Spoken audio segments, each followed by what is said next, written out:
ও ঢাকাবাসী, আয়াতটা পড়ার পরে এই জন্যই তো ভয় লাগছে যে জালেমদের কি হবে। ওদের তো দুনিয়া শেষ হয়ে গেছে, আখেরাত তো শেষ। কারণ দোয়া করলে তো অন্য কোনো মানুষের নামে কবুল হয়, কিন্তু জালেমদের জন্য কোনো হেদায়েত নেই। বঞ্চিত ওরা চির বঞ্চিত করে দিয়েছে আল্লাহ এই কারণে, কারণ সবচাইতে বেশি খেয়াল রাখে আল্লাহ জালেমের জুলুমের দিকে। এটা সূরা ইব্রাহিমের 42 নম্বর আয়াতের প্রথম অংশে আছে, 13 নম্বর পারা 19 নম্বর পৃষ্ঠা 12 নম্বর লাইনে আছে। ওয়ালা তাহসাবান্নাল্লাহা গাফিলান আম্মা ইয়ামালুজ জালিমুন। আল্লাহ পাক বলেন, কি মনে করো দুনিয়ার মানুষেরা যে আমি জালেমদের কোনো খবর রাখি না, জালেমদের কোনো হিসাব আমার কাছে নেই? আরে বেটা, পৃথিবীর সবচাইতে বেশি খেয়াল রাখে আমি জালেমের জুলুমের দিকে, তীক্ষ্ণ নজর রাখি। এমনিতেই আমার নজর তো তীক্ষ্ণ। আলিমুম বিদাতিস সুদূর সামিউম বাসীর। এত তীক্ষ্ণ নজর, সামনে যেভাবে তোমরা দেখো আমি আল্লাহ সামনেরটা তো ওইভাবেই দেখি, পেছনেরটাও ঠিক ওইভাবে দেখি। এই দেওয়ালের পেছনে কি আছে যেমন আমরা দেখতে পাই না, আল্লাহ পাকের সামনে যেমন পেছনে ওই রকম। এজন্য সামিউম বাসীর, সূক্ষ্ম শ্রবণকারী, সব কিছু ওই মালিক শুনতে পাচ্ছে, দেখতে পাচ্ছে। বিশেষ করে জালেমদের আল্লাহ দুনিয়ায় আর যাই করি, তুমি আমাদেরকে জালেম বানিও না, বলেন আমিন। তারা আল্লাহর মামলা দুই শ্রেণীর মানুষের বিরুদ্ধে পেলাম, একটা জালেম আর একটা যারা বিশৃঙ্খলা তৈরি করার জন্য নতুন নতুন ইস্যু তৈরি করে। আমি তো এই আয়াত বানালাম নাকি? একটা শব্দ আমি বেশি বাড়িয়ে বলেছি, ভুল বলেছি, নিয়ে আসে তখন হুজুর নিয়ে আসবে, নিয়ে আসে। আর যদি মনে করেন না যা আছে তাই বলছে, তাহলে আপনাকে মেনে নেওয়া লাগবে। আপনি নিজে জানেনও না, হামজা বলবে আপনি মানবেনও না, আপনি কি হয়েছেন কি? আপনাকে তো আমি বাঁচানোর জন্য এসেছি।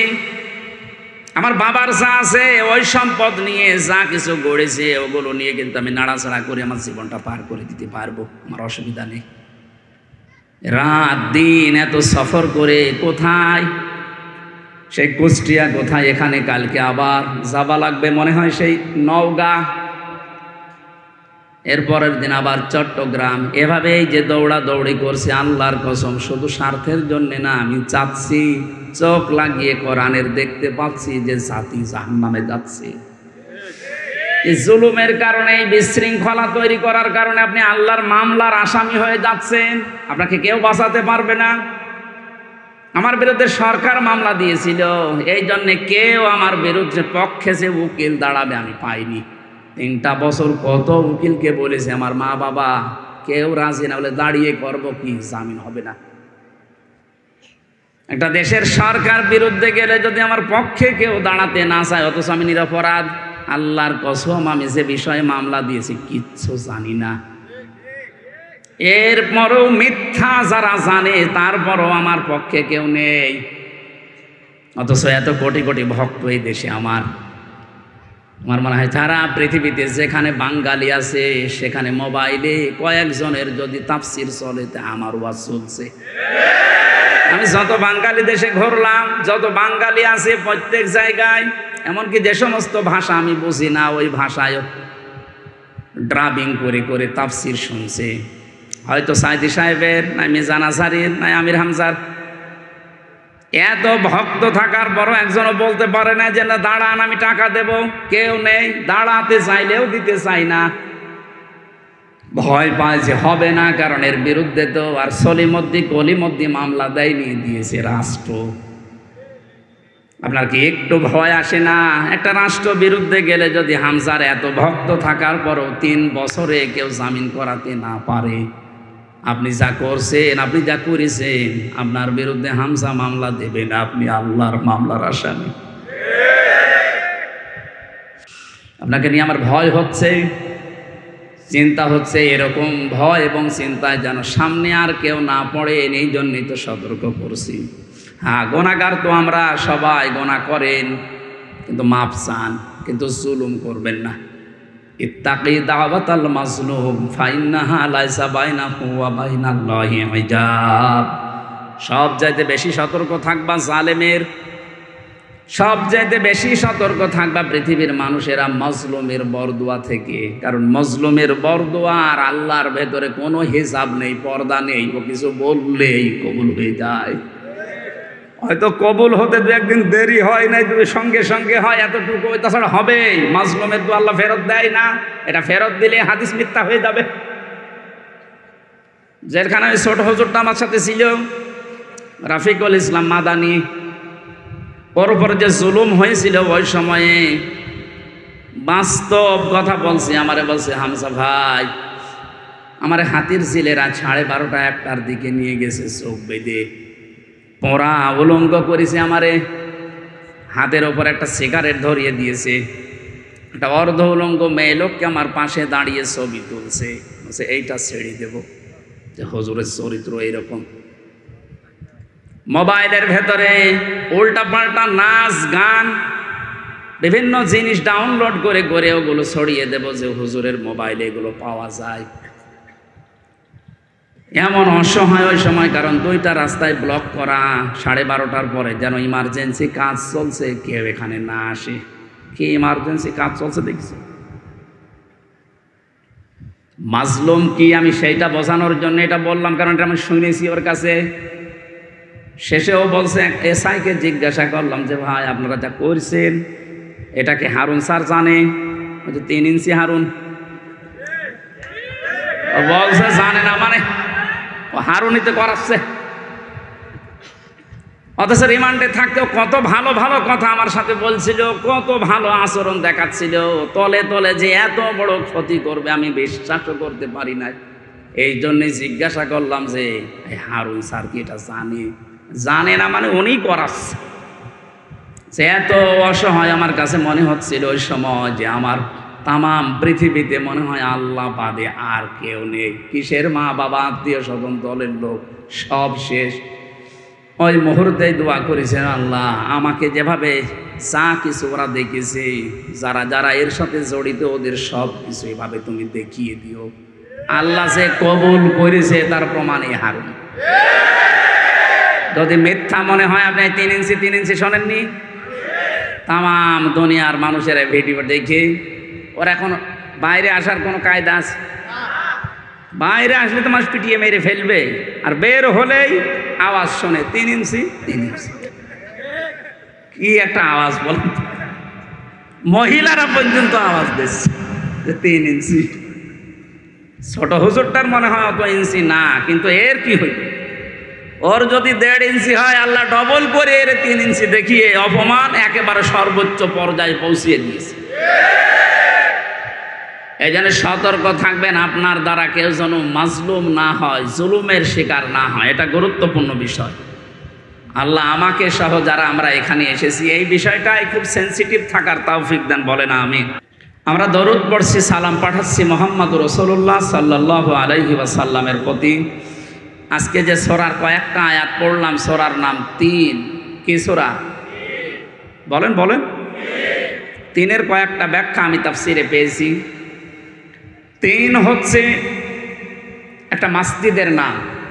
হযরত নূহ আলাইহিস সালাম তার নৌকাকে যে পাহাড়ে ভিড়িয়েছিলেন, যদি পাহাড় বলা হয়। কি পাহাড়? ওই সময় যে বন্যা হয়েছিল বিশাল, ওই বন্যার কারণে নৌকায় চড়ে যেই পাহাড়ে থেমেছিলেন 40 দিন পর, ওই পাহাড়ের নাম হচ্ছে 3। ওই পাহাড়ের নাম কি? ওখানে একটা মসজিদ বানিয়েছে, ওই মসজিদের নামই 3। কোন কোন মুফাসসিরিন ইকরাম এই মতটা দিয়েছেন। কেউ জানিয়েছেন না 3 মানে 3 ফল। 3 মানে কি? এই যে ডুমুর ফল বলা হয় বাংলায় যেটা, এইটা, এটার গুণাগুণ কিছু আছে তাফসিরে। কোনো মানুষের যৌবন যদি নষ্ট হয়ে যায়, কোরআন শরীফে এই শব্দটা আল্লাহ 8 বার নিয়েছেন। কয়বার? এই 8টা ডুমুর মানে আমাদের এই আশপাশ জেলায় বা আশপাশ দেশে, যে ভারত, পাকিস্তান, বাংলা, এই ডুমুর না, এটা সৌদি আরবে বেশি হয়, মধ্যপ্রাচ্যে। ওই সমস্ত পাহাড় অঞ্চলে যেগুলো হয় বেশি, পাথরের পাহাড়ের ভেতরে এগুলো হয়। এই ডুমুর ফল 8টা, আর জাইতুন যেটা জলপাই বলা হয়, এটা পুরা কোরআন শরীফে মনে হয় 11 বারের উপরে ব্যবহার হয়েছে। আমার এখন সঠিকটা মনে আসছে না। যাক, আপনি তাফসিরে এই সূরা 3-এর তাফসির দেখলেই পাবেন। এই ফল এই দুইটা যদি কেউ মধুর সাথে মিশিয়ে খেজুর দিয়ে সকালবেলা খেতে পারে, আস্তে আস্তে তার হারানো যৌবন ফিরে পাবে। তাহলে বুড়ো মানুষ আবার এটা করতে যায়। আর এই যে মানিক্কা, এই মানিক্কা যদি খায় তো ও জিনিসই উড়ে গেছে, ও খেয়ে করবে কি? ওর জিনিস আর নেই, ওর এখন অপারেশন চলছে ওই জিনিসের। একটা মানুষকে আল্লাহ কত ধরনের অপমান করতে পারে, এর জীবনী না দেখলে আমরা টের পাতাম না। সুপ্রিম কোর্টের একটা বিচারপতি, তারে যে যা পারছে তিল ঘষে দিতে আছে।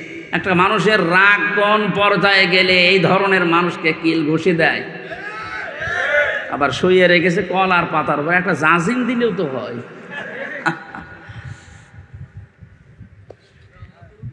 এই দেখেন এখানে বড় কবিরাজ বসে আছে, হাফেজ মাওলানা আলহাজ আব্দুল জলিল, উনি অনেক বড় কবিরাজ। আপনাদের এলাকায় থাকে কোন জায়গায় জানো?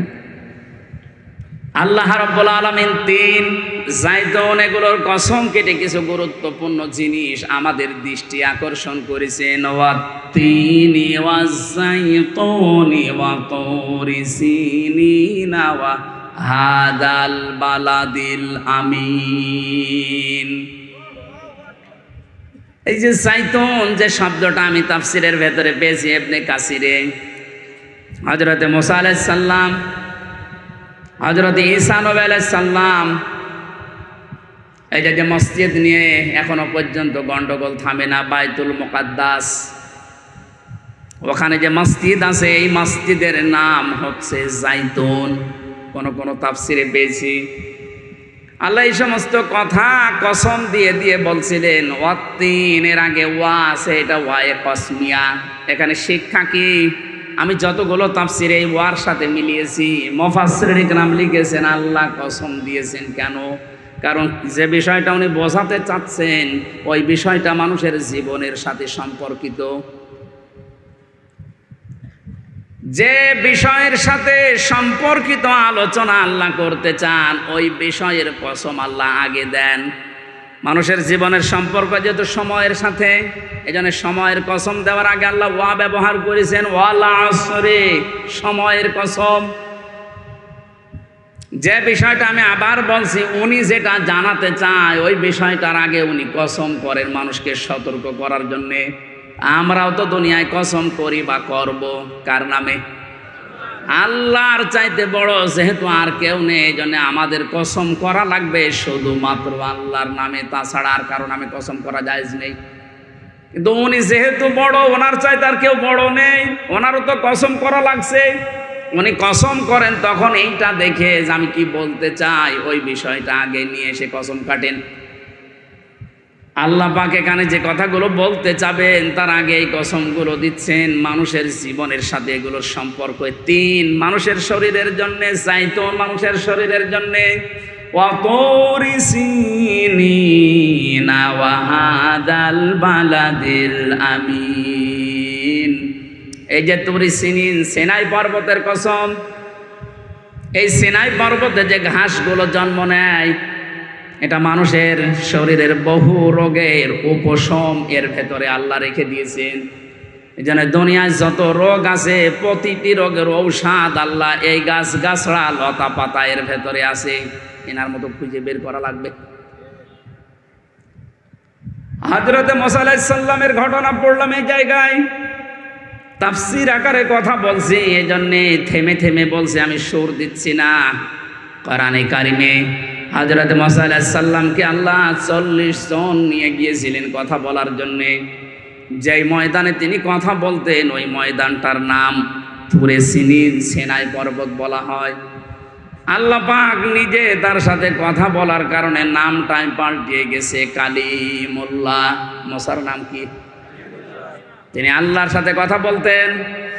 হযরতে মুসা আলাইহিস সালাম যে 40 জন নিয়ে গিয়েছিলেন, এটা এত ঘাড় তেড়া ছিল এরা, ওরা মুসা নবী কথা বলে বের হয়ে যখন আসে বলে না তোমার এই কথা আমরা বিশ্বাস করতে পারি, আমরা আল্লাহকে দেখতে চাই। আল্লাহ পাকের কাছে হযরতে মুসা আরজি জানালেন, আল্লাহ এরা তো তোমাকে দেখতে চাই। আল্লাহ সাফ বলেছিলেন লাং তারানি, সম্ভব না। শুধু তারানি বললে অর্থ হয়ে যেত, লাং দিলেন কেন? মুফাসসিরিন ইকরাম লিখেছেন এই পৃথিবীতে কোন সৃষ্টির জন্য তার স্রষ্টাকে এই চোখ দিয়ে দেখা সম্ভব না। অথচ কত ভণ্ড পীর এই বাংলাদেশে আগে ছিল, এখনো আছে, ওরা আল্লাহর সাথে কথাও হয়, দেখাও হয়। এগুলো ডাহা মিথ্যা কথা।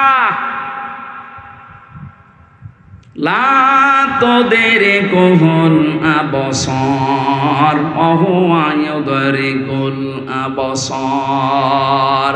কোরআন জানাচ্ছে যে এই চোখ দিয়ে কখনো এই দুনিয়ায় আল্লাহর সাক্ষাৎ সম্ভব না, ও পাওয়ারই আলাদা। মুসা আলাইহিস সালামকে আল্লাহর সাথে একটা ঝলক দেখিয়েছিলেন নূরের, উনি পর্যন্ত যারা ছিল সব মারা গেছে আর উনি অজ্ঞান হয়ে পড়েছিলেন। জ্ঞান ফেরার পরে বলে আল্লাহ একটা ক্ষতি হয়ে গেল আমার, এমনি জাতির লোকের আমারে মানতে চায় না, আর এদের ভেতর থেকে আমি নকিব প্রতিনিধি দলপতি এদেরকে নিয়ে এসেছিলাম মাথা মাথা দেখে দেখে, আর এরা এখন মারা গেল। আমি যদি এখন ফিরে যাই আমার দাওয়াত তো নেওয়া দূরের কথা, আমার এলাকায় ঢুকতেই দেবে না, দয়া করে এদের আবার তুমি চিন্তা করে দাও। আল্লাহ পাকের সাথে মুসা নবী যেখানে কথা বলতেন ওই জায়গাটার নামের কসম আল্লাহ দিচ্ছেন, ওয়াতুরি সিনিনা ওয়া হাযাল বালাদিল আমিন। হে নবী এই যে নিরাপদ শহর মক্কা এর কসম দিলাম। কেন জানেন? কারণ তামাম পৃথিবীকে আমি আল্লাহ মক্কা নগরের মতো নিরাপত্তা দিয়ে ঢেকে রাখতে চাই।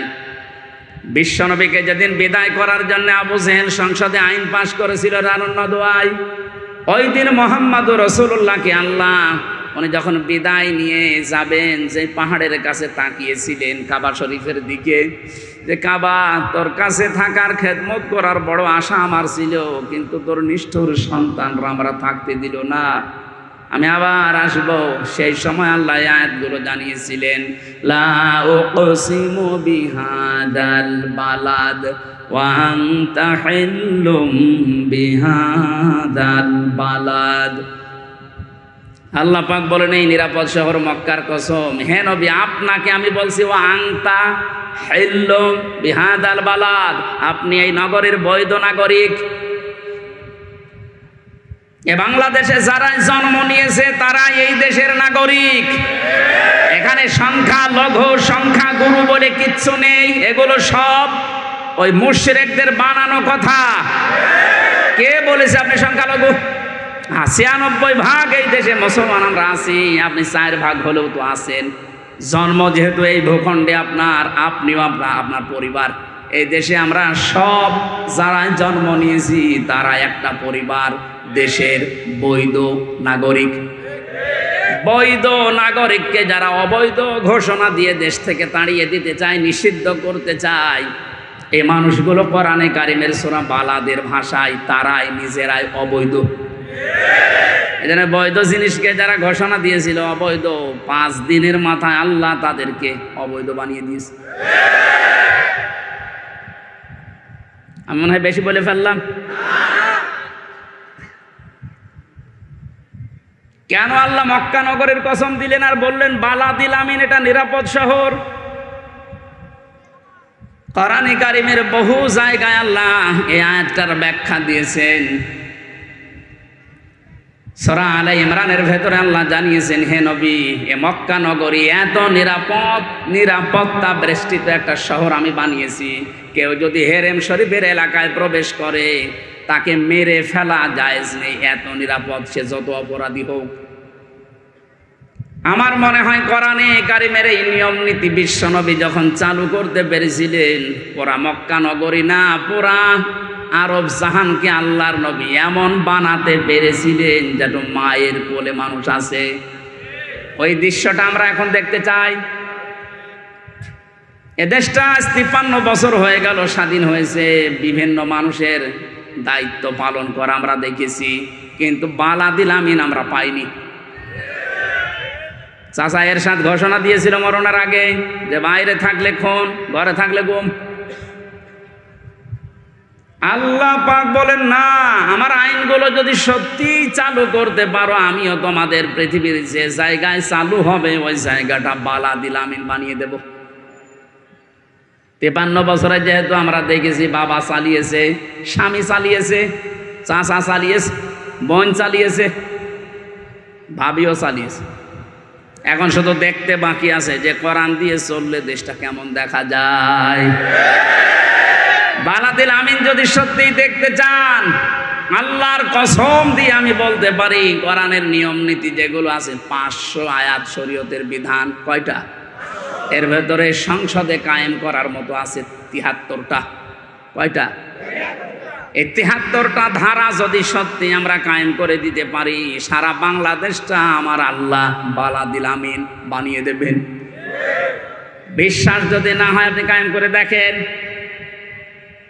জামাত ইসলামের আমির কয়েকদিন আগে ঘোষণা দিয়েছে যে যারা ইসলামী আন্দোলনকে যারা মনে করেন যে ইসলাম ক্ষমতায় গেলে মেয়েদেরকে বন্দি করে রাখবে, জুজুর ভয় দেখাচ্ছেন, আমাদেরকে আপনি ওই জায়গায় বসিয়ে দেখেন, 5 বছরের ভেতরে বাংলাদেশের প্রত্যেকটা মহিলা বলতে বাধ্য হবে যে কিয়ামত পর্যন্ত এরা যেন আর না যায়।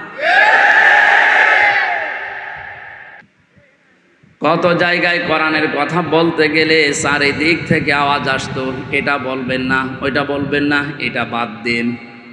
এখন ওর পরিবেশ নেই, কারণ এই দেশটা এখন কোরআনে কারিম ওপেনভাবে চালানোর জন্য যারা দায়িত্বে আছে বারবার আমাদেরকে আহ্বান জানাচ্ছে। বাংলাদেশের সর্বোচ্চ পর্যায়ে এখন যিনি আছে, বিশেষ করে গোয়েন্দা বিভাগে খুব ডেঞ্জারাস, 27টার উপরে গোয়েন্দা বিভাগ কাজ করছে দেশে, তার ভেতরে সবচাইতে বড় ভয়ঙ্কর যারা, আমি নাম নিলাম না, একেবারে প্রধান যিনি গত পরশুদিন বলেছিলেন যে হুজুর আমার নাম্বারটা সেভ করে রাখবে। এতদিন পর্যন্ত কোরআনে কারিমের কথাগুলো বলতে গেলে বিভিন্ন বাধা এসেছে, আমরা দেখেছি। এখন থেকে আর কোনো বাধা নেই। যে ফোর্সে আল্লাহ জানিয়েছেন আপনার তাফসির মাহফিলে, ওই ফোর্সে কথা বলবেন। কেউ যদি বাধা দেয় শুধু আমারে জানাবেন, ঠ্যাং ভেঙে কেটে রেখে দেবেন। এই জন্য বলছি, অফেনের এই যে সুযোগটা, একটা নিয়ামত, এটা বিশ্বনবী মুহাম্মদুর রাসূলুল্লাহ যতদিন মক্কায় দিন প্রচার করেছিলেন তিনি পরাধীন ছিলেন। মদিনাতে যাবার পরে যিনি ক্ষমতা পাওয়ার পরে যখন আবার প্রচার শুরু করলেন তখন তিনি স্বাধীন। তখন কি দেশটা মক্কা মদিনা খুব বড় না, এই দুইটা শহর ছোট। আমাদের বাংলাদেশের মতো 14টা বাংলাদেশ জোড়া দিলে যত বড় হবে, পুরা সৌদি আরব ওই রকম বড়। কিন্তু মক্কা মদিনা তো একটা শহর, একটা জেলা, অত বড় না। তো এই হিসাবে মুহাম্মদুর রাসূলুল্লাহ দায়িত্বে ছিলেন মদিনার। কিসের? উনি রাষ্ট্রপতি ছিলেন, রাষ্ট্রনায়ক ছিলেন কোন জায়গার? এতটুকু জায়গার একটা ক্ষমতা পাওয়ার পর তামাম দুনিয়া তিনি কাঁপিয়ে ফেলেছেন। এই যে সিঙ্গাপুরের নাম শুনি, আমি কয়েকদিন আগে ছিলাম ওখানে, খুব বড় রাষ্ট্র, বাংলাদেশের চাইতে না, এদিক ওদিকে মিলে সর্বোচ্চ 42-43 কিলোমিটার। তার মানে আমাদের ঢাকা জেলা মনে হয় এদিক ওদিকে মিলে কমপক্ষে 50 কিলো হবে, তার চাইতেও বেশি। এতটুকু একটা দেশ না, তারপরেও তারা তামাম দুনিয়ার ভেতর একটা নাম করেছে না। মুক্ত স্বাধীনভাবে কথা বলার জন্য বড় দেশ দরকার নেই, ছোট দেশই হোক। কিন্তু যে পরিবেশ এখন আমরা ফিরে পেয়েছি, এটা যদি অক্ষুণ্ণ রাখতে না পারি, আবার যদি পরাধীন হয়ে যায়, কোরআন শুধু না, নিজের ব্যক্তিগত কথা বলতে গেলেও 4 বার হিসাব করা লাগবে। সেই হিসাবে যখন একটা মুক্ত জীবন পেলাম, এটা যে কত বড় নিয়ামত, যারা ভুক্তভোগী তারা টের পাচ্ছেন। আমরা যারা অন্তত কথা বলি এই দেশে, তারা আমরা জানছি যে এটা কত বড় নিয়ামত। গোয়েন্দা বিভাগের এই প্রধান, উনি আরও 2টা কথা আমাকে জানিয়েছে, এটা যেহেতু রেকর্ড হয় সেই জন্য বলছি, উনিও শুনবে হয়তো কালকে, আমি সেভ করে রেখেছি নাম্বার। উনি জানিয়েছে যেখানে যেখানে কোরআনের আলোচনা করবেন কমিটিকে আগে থেকে জানিয়ে দেবে, তারা যেন মেয়েদের প্যান্ডেল আলাদা করে, আর ওখানে যেন কোনো পুরুষ মানুষের দায়িত্ব না দেয়। এটা একটা ভালো দিক। 2 নম্বরে মেয়েদের উপস্থিতি বোঝার বা সক্ষমতা যাদের আছে যে এই পরিমাণ হতে পারে, ওই পরিমাণ লক্ষ্য করে তাদের জন্য আলাদা টয়লেট, অজুখানা, নামাজের এরকম একটা ব্যবস্থা করিয়ে দেবেন, এ কথা যেন তারা পালন করে। তার মানে যে লোকটা আছে আমার মনে হয় ইসলামী মাইন্ডের, ইসলাম সম্পর্কে অন্তত কিছু জানি। এর আগে যারা ছিল এরকম কোনো কথা আমি বলতে শুনিনি, আরো তারা মুখ চেপে ধরত। মুখ যে চেপে ধরে এরকম একটা ছবি ভাইরাল হয়নি? আল্লাহ মাহুল বায়ান, আল্লাহ বলেন আমি বায়ান শিখিয়েছি। কথা বলা এটা দুনিয়ার কেউ শেখায় না। কথা বলা এটা যদি দুনিয়ার কেউ শিখিয়ে দিত, কত বোবা মানুষ আছে কথা বলতে পারে না। এই মুজিজা যেন মুহাম্মদ রাসূলুল্লাহ সাল্লাল্লাহু আলাইহি সাল্লামকেও আল্লাহ দেয়নি, একজনকে দিয়েছিলেন, হযরত ঈসা নবী। তিনি বোবা মানুষকে যদি মুখে হাত বলিয়ে দিতেন সে কথা বলতে পারত, এটা তার মুজিজা ছিল। আল্লাহ বলেন একটা কথা মানুষ যখন বলে, কমপক্ষে এই কথাটা আমার 27টা ফেরেশতা তৈরি করে। আমরা মনে করছি কথা আকারে কতটুকু বিষয় বলে ফেললাম না। আল্লাহ মাহুল বায়ান এই আয়াতের ব্যাখ্যা করতে গিয়ে এখন যারা আধুনিক বিজ্ঞান, ওরা জানাচ্ছে মুখের এই কয়েক ইঞ্চি জায়গার ভেতরে 27টা স্তর আছে। একটা কথা তৈরি হতে 27 বার ধাক্কা লাগে, এরপরে শেষবারে এসে বের হয়। আপনারা টের পাচ্ছেন কি জিনিস আল্লাহ দিয়েছে? উনি যদি এই নিয়ামতটা কেড়ে নিত, আপনি কোনো আদালতে মামলা করে ফেরত পেতেন? বলেন। এখনই তো আপনার শুকরিয়া আদায় করা দরকার এই নিয়ামতের। না শুধু আলহামদুলিল্লাহ, এটা আমি আগেই বলেছি, এটা একটা বাক্য, শুকরিয়া আদায়ের একটা বাক্য মাত্র। কিন্তু এর শর্ত আছে, কেউ যদি কোনো নিয়ামতের শুকরিয়া আদায় করতে চায়, কয়টা শর্ত পালন করা লাগে? 1 নম্বরেই বলা লাগবে যে হ্যাঁ এটা আমার নিয়ামত। এ দেশটা এখন এই যে স্বাধীনভাবে চলাফেরার সুযোগ যারা করে দিল, এটা নিয়ামত, স্বীকার করা লাগবে না? যাদের মাধ্যমে হয়েছে তাদেরকে স্মরণ করার দরকার নেই। নবীজি বলেন কেউ যদি উপকার করার পরে তার শুকরিয়া আদায় না করে, ও যেন আল্লাহর শুকরিয়াও আদায় করে না। জানে যারা এই কাজ করলেন আমরা তাদেরকে মন থেকে স্যালুট জানাচ্ছি, ধন্যবাদ জানাচ্ছি এবং দোয়া করছি আল্লাহ শাহাদতের মর্যাদা যেন প্রত্যেককেই দান করেন যাদের ঈমান আছে। ঢাকাবাসী 2 নম্বরে ওই নিয়ামতটা সামনে আসার পরে মনের ভেতরে একটা আলাদা শান্তি আপনি পাবেন। আমরা এখন অনেকেই পাচ্ছি, কিন্তু আলাদা শান্তিটা পাবে না শুধু তারা, ওয়ালা ইয়াজিদুজ যালিমিনা ইল্লা খাসারা। জালেম যারা, তারা কোনো নিয়ামত পাওয়ার পরে শুকরিয়া আদায় করার জন্য মনে আনন্দ পাবে না, ওদের শুধু ক্ষতি বৃদ্ধি হতে থাকবে। এই জন্য দেখেন যারা জুলুম করেছিল সবার না, সত্যিকার অর্থে যারা জালেম ছিল তারা এখন দিন যত যাচ্ছে ওদের কোনো শান্তি নেই, ক্ষতি বৃদ্ধি হচ্ছে। এইটা তো মিলছে না, এটা বানিয়ে বললাম নাকি? তাফসিরের ভাষা অনুযায়ী এখন এটা খাপের খাপ, মুমতাজের বাপ মিলে যাচ্ছে। যে নিয়ামত পেলে শুকরিয়া আদায় করার দ্বিতীয় মাধ্যম এইটা, যে আপনার মনে একটা আনন্দ আসবে, শান্তি পাবেন একটা। কিন্তু কাফের যারা, জালেম যারা, তাদের জন্য কোনো শান্তির ঘোষণা নেই। ওদের দিন যত যাবে ওদের শুধু ক্ষতি বৃদ্ধি হবে। জালেম যারা ছিলেন তারা নিজেদের পায়ে নিজেরা কুড়াল মেরেছেন, কারণ আপনার দুনিয়াও শেষ, পরকাল তো শেষই।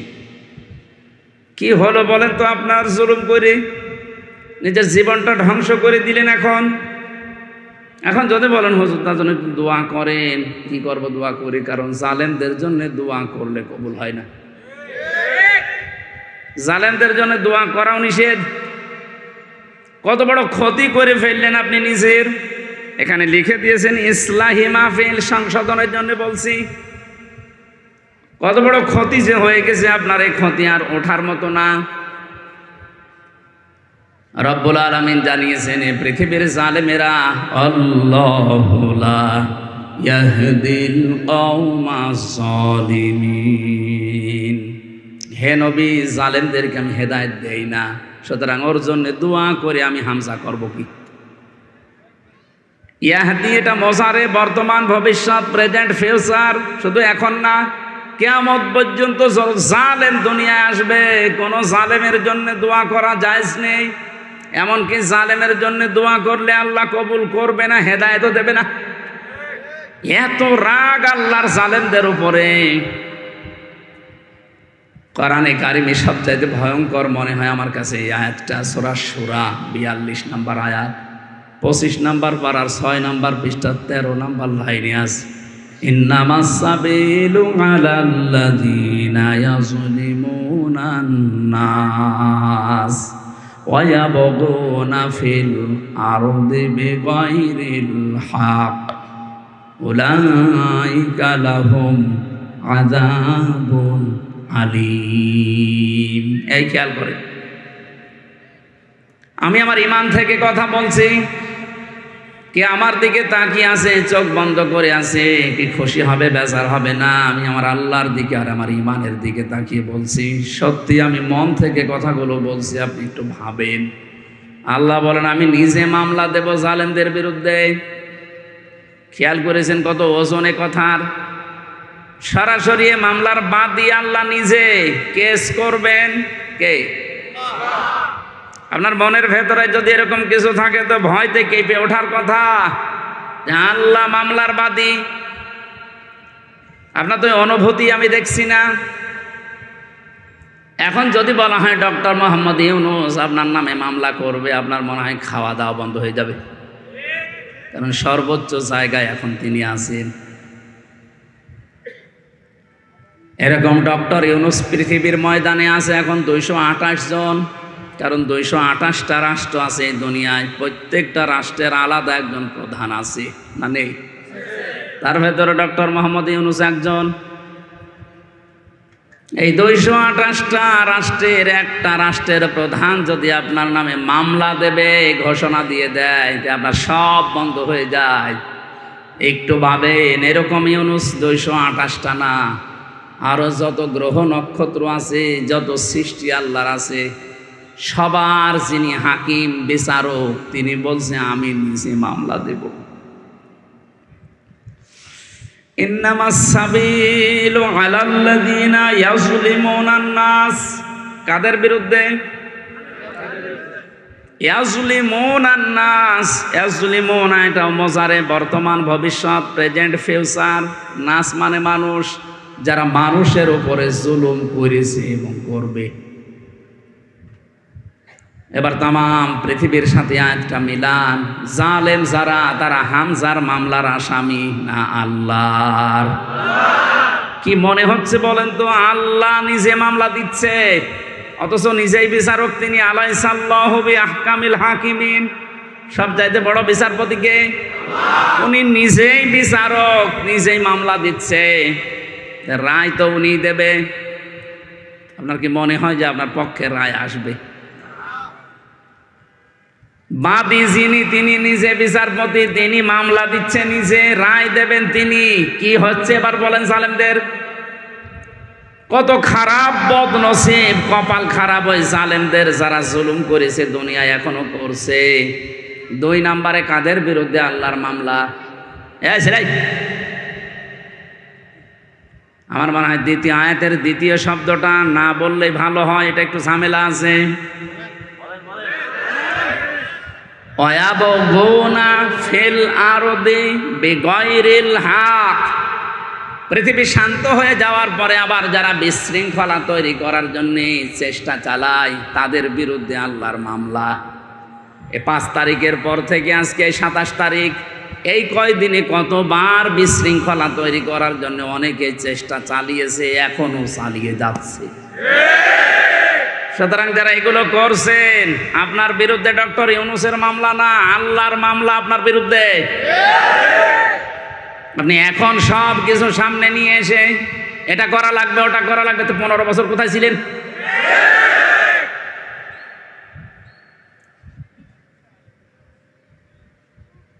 আমার যদি শব্দের অর্থ ভুল হয়, যদি আলেম থাকেন একটু বলে দেন। ওয়ায়াবগুনা ফিল আরদি বিগাইরিল হক।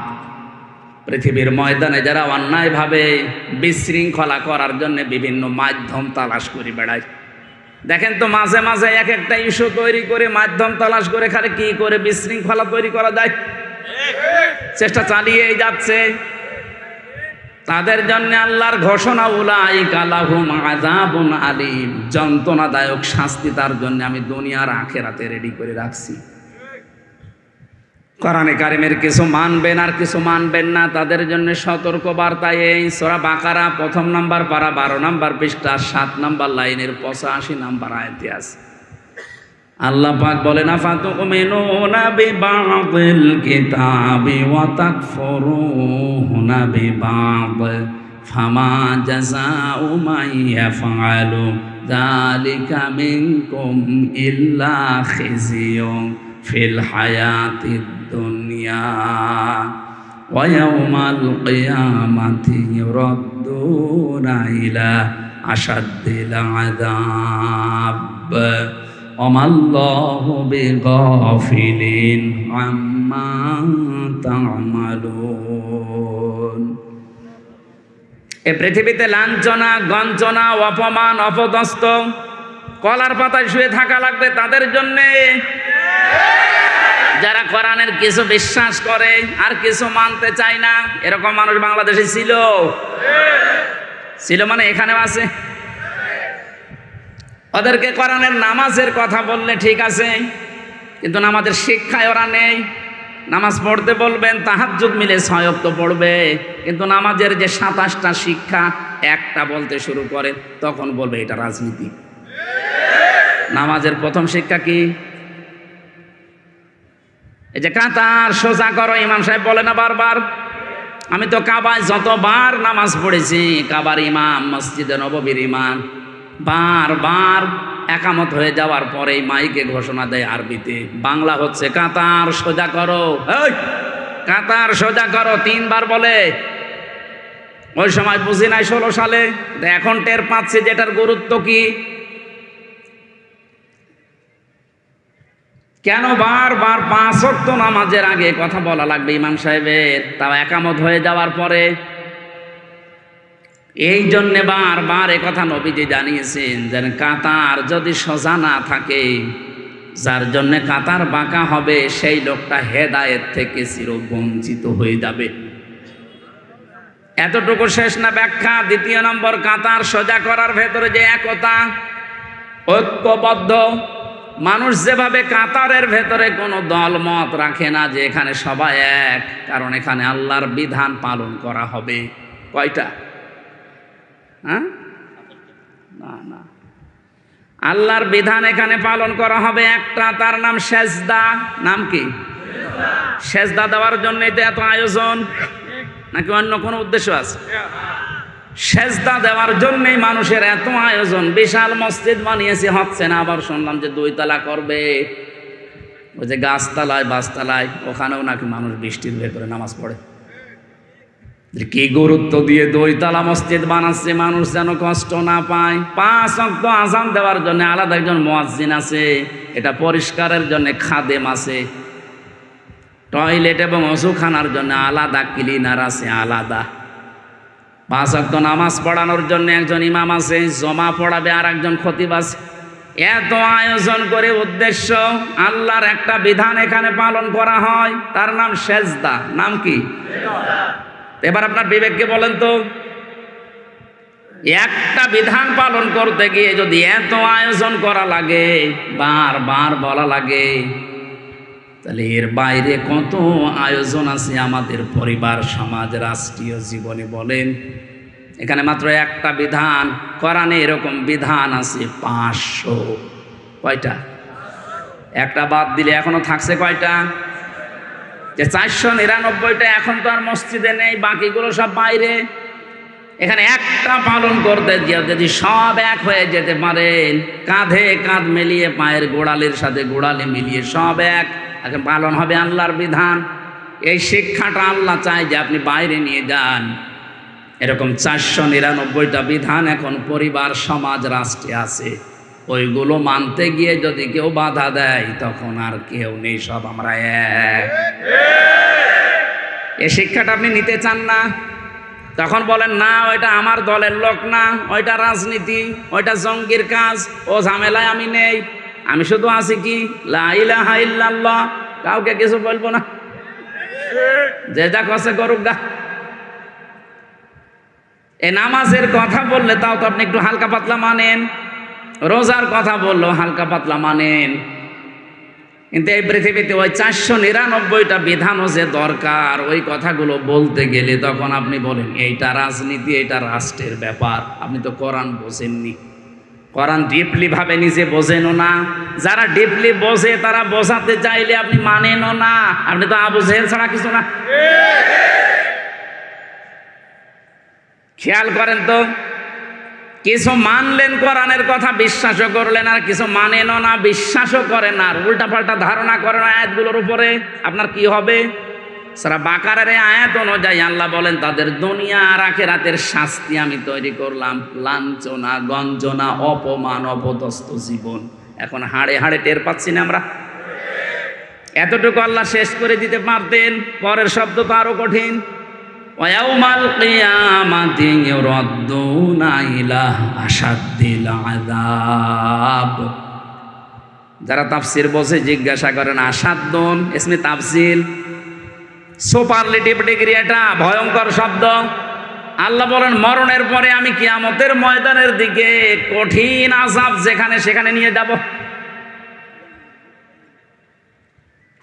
এরপরের শব্দটা আরো ভয়ঙ্কর, আমাল্লাহু বিগাফিলিন আম্মা তা'মালুন। আল্লাহ পাক বলেন ও বান্দা বান্দিরা, মনে করছো যে আমি কিছু জানি না? তোমাদের সব কাজের কিন্তু খবর হিসাব আমি আল্লাহ রাখি। মুজদালিফায় যারা সারা রাত কাটায়, আমার পাশে যুবতী মেয়ে ঘুমিয়ে আছে, তাকানো তো দূরের কথা, মনের ভেতরে ধারণাও আসে না যে এখানে পাকিস্তানের সুন্দরী মেয়েরা, সৌদি আরবের সুন্দরী মেয়ে আমার পাশে ঘুমিয়ে আছে। কেন? মানে আল্লাহর আইন চলছে। কার আইন? ওখানে কোনো পাহারাদার নেই, কোনো বেড়া দেওয়া নেই, কোনো দেওয়াল নেই, কেউ নেই, শুধু আল্লাহ আছে। হাজার হাজার লক্ষ লক্ষ মানুষেরা চাটিয়াল ময়দানে পড়ে আছে।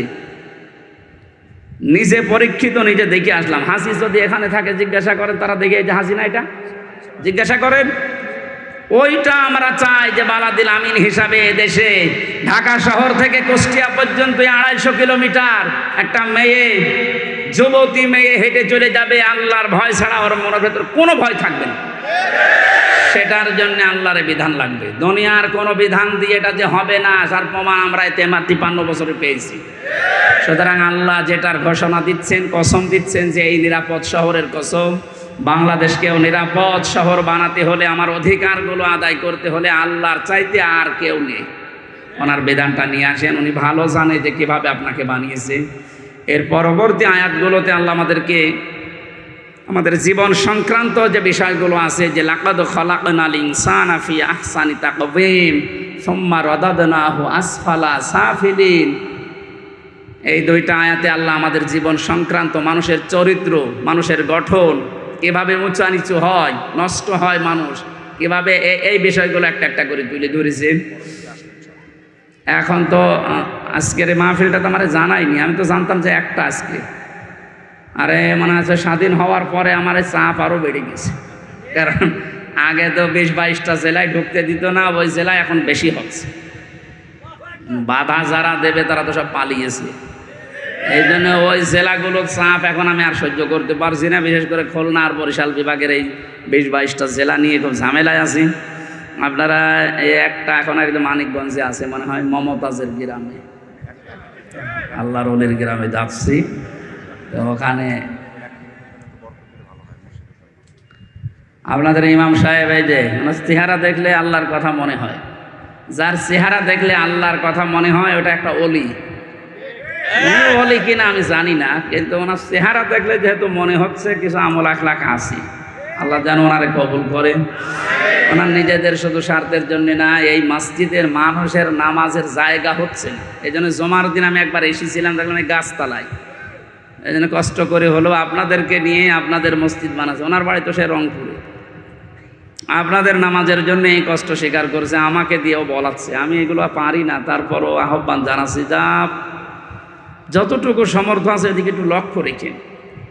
কারণ মান বানা লিল্লাহি মাসজিদান বানাল্লাহু লাহু বাইতান ফিল জান্নাহ। আপনার একটা টাকাও যদি মসজিদ বানানোর কাজে থাকে, জান্নাতে আল্লাহ একটা ঘর আপনার জন্য বানিয়ে দেবে।